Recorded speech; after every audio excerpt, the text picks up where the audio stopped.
Aujourd'hui,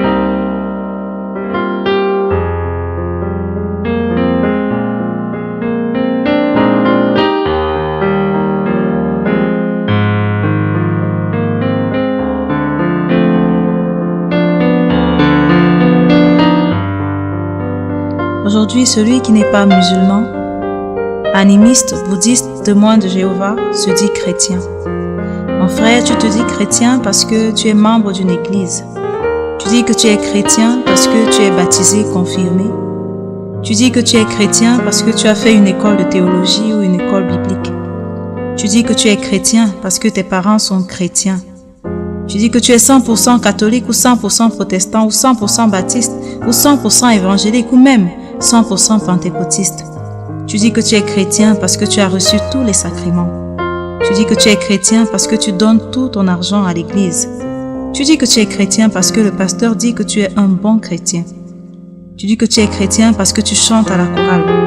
Tu dis que tu es chrétien parce que ton père est ancien ou pasteur. Mais alors, tu es chrétien et tu mens en jurant au nom de Dieu. Tu es chrétien et tu commets l'adultère et la fornication. Tu es chrétien et tu regardes des films malsains. Tu es chrétien et tu te masturbes. Tu es chrétien et tu fais la cour à tous ceux ou celles qui te plaisent. Tu es chrétien et tu ne cherches Dieu que le dimanche matin. Tu es chrétien et tu ne peux t'empêcher de voler au travail.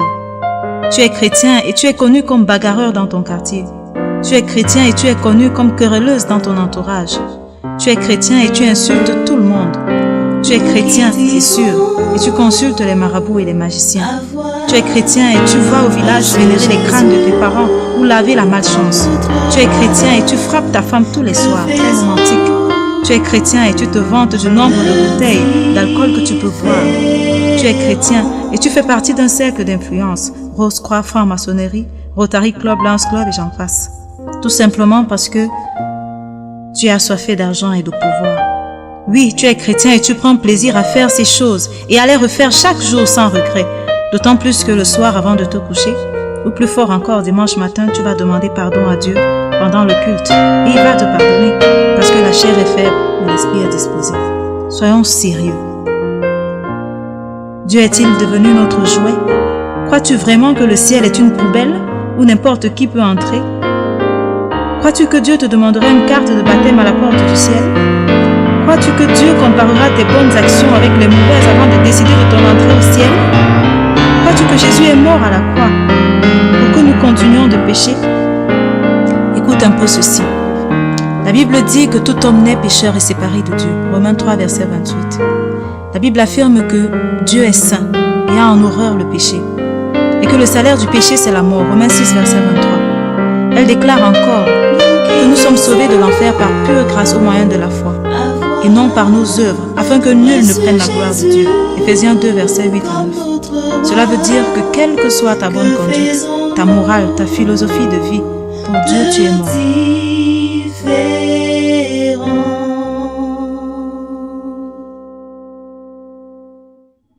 La Bible dit encore que quiconque demeure en Dieu ne pêche plus. Quiconque pêche ne l'a pas vu et ne l'a pas connu. 1 Jean 3, verset 6. Au verset 10 du même chapitre 3 de l'épître de 1 Jean, il est écrit que quiconque est né de Dieu ne pratique pas le péché, parce que la semence de Dieu demeure en lui. Il ne peut pécher parce qu'il est né de Dieu. Le mot pratique ici veut tout dire. En français, lorsqu'on parle de pratique, on parle de quelque chose qu'on a l'habitude de faire ou alors qu'on fait au quotidien. Cela dit, ce passage nous dit clairement que le péché n'est plus une option pour ceux qui sont de Dieu. En d'autres termes, ceux qui sont nés de Dieu ne se plaisent plus dans le péché. Un enfant de Dieu n'a plus en clair ce que l'on appelle familièrement péché mignon, car il mène une lutte acharnée contre tout ce dont son père a horreur. Que ce soit bien clair, Dieu ne peut pas enlever ce qu'on ne veut pas laisser. La seule chose qu'il nous demande, c'est de faire notre part, c'est-à-dire prendre des dispositions pour ne plus retomber dans la même situation, tout en comptant sur lui, sur son Saint-Esprit, pour ôter complètement ce péché qui était pour nous une obsession. Ne te laisse pas convaincre par le diable qui veut te faire croire que tu ne peux pas vivre sans commettre tel ou tel péché. C'est faux. Dieu serait-il devenu un menteur? Penses-tu qu'il puisse nous demander de faire quelque chose qui soit impossible? Lui qui est Dieu et qui nous aime. Beaucoup de personnes ont vécu dans ce mensonge, mais lorsqu'ils ont pris la décision de changer de camp et d'abandonner, ils ont fini par comprendre que ce n'était pas une mission impossible, car Dieu avait fait sa part. Tant que tu trouveras des justificatifs pour tes péchés, tu seras toujours la même personne. Y a-t-il un espoir? Gloire soit rendue au Père qui a donné son Fils Jésus-Christ, afin que quiconque croit en lui ne périsse point, mais qu'il ait la vie éternelle. Jean 3, verset 16. Jésus-Christ est la lumière, mais à tous ceux qui l'ont reçu, à ceux qui croient en son nom, il a donné le pouvoir de devenir enfant de Dieu. Jean 1, verset 12. Encore un autre mot, devenir. On peut donc comprendre facilement qu'on ne naît pas enfant de Dieu, mais qu'on le devient seulement lorsque premièrement on reçoit Jésus-Christ et ensuite on croit en lui et en son sacrifice.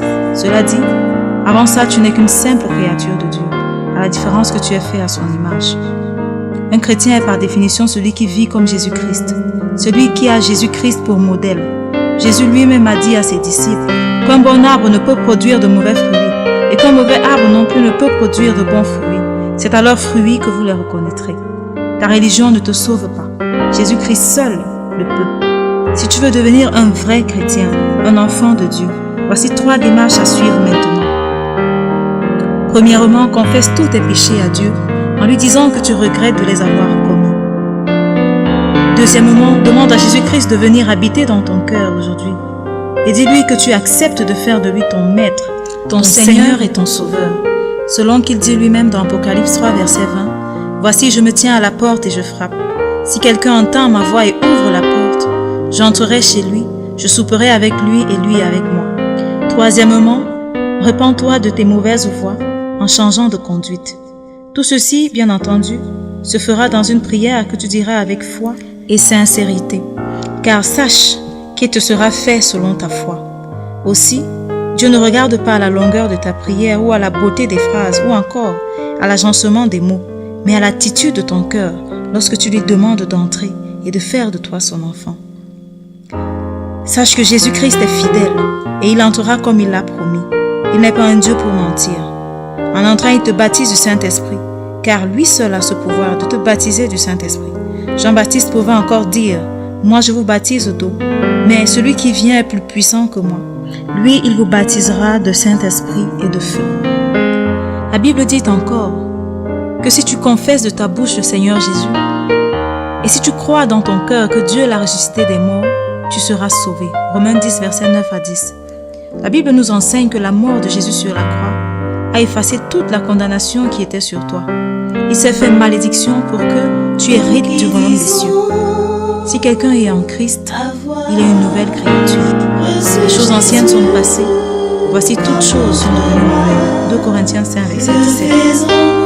Si tu es vraiment sincère dans ta repentance, Dieu honorera ta prière. Souviens-toi que tu es une personne différente et que les autres doivent voir la vie de Jésus en toi et glorifier Dieu. Nous devons ajuster notre conduite à notre nouvelle position en Christ, assis à la droite de Dieu. Ce qui veut dire que nous sommes tombés d'accord avec Dieu, en ceci qu'en nous, il y a des mises à mort et des renoncements à effectuer pour que notre caractère et notre comportement se calquent sur ce que nous sommes. Cependant, il peut arriver que dans notre marche avec Dieu, nous commettions un péché involontairement. Lévitique 4, verset 2. Ce n'est pas le moment de se décourager ou de culpabiliser parce que c'est la raison pour laquelle Jésus est mort. Pour nous purifier de toute souillure et nous aider à prendre un élan nouveau, un souffle nouveau dans notre communion avec lui. Maintenant, agis en conséquence. Parle avec Dieu chaque jour par la prière. Jean 15, verset 7. Lis la Bible chaque jour. Acte 17, verset 11. Obéis à Dieu moment après moment. Jean 14, verset 21. Témoigne de Jésus par ta vie et par tes paroles. Matthieu 4, verset 19 et Jean 15, verset 8. Fais confiance à Dieu pour chaque détail de ta vie. 1 Pierre 5, verset 7. Laisse le Saint-Esprit diriger ta vie quotidiennement. Ton témoignage, il les rendre puissant. Galates 5, verset 16 à 17 et Acte 1, verset 8. Maintenant, tu es libre. Tu peux fouler aux pieds la grâce qui t'a été offerte par Jésus-Christ il y a 2011 ans sur la croix du Calvaire. Mais sache que l'on ne se moque pas de Dieu. Ce que nous aurons sémé, nous le moissonnerons aussi. Et voici, je viens bientôt, dit Jésus dans Apocalypse 22, verset 7. Heureux celui qui garde les paroles de la prophétie de ce livre. Que celui qui est injuste soit encore injuste. Que celui qui est souillé se souille encore. Et que celui qui est saint se sanctifie davantage. Voici, je viens bientôt, et ma rétribution est avec moi, pour rendre à chacun selon ce qu'est son œuvre. Je suis l'alpha et l'oméga, le premier et le dernier, le commencement et la fin. Heureux ceux qui lavent leur robe, afin d'avoir droit à l'arbre de vie, et d'entrer par la porte dans la ville. Dehors les chiens, les enchanteurs, les impudiques, les meurtriers, les idolâtres, et quiconque aime et pratique le mensonge. Apocalypse 22, versets 11 à 15. Seigneur, aie pitié de nous.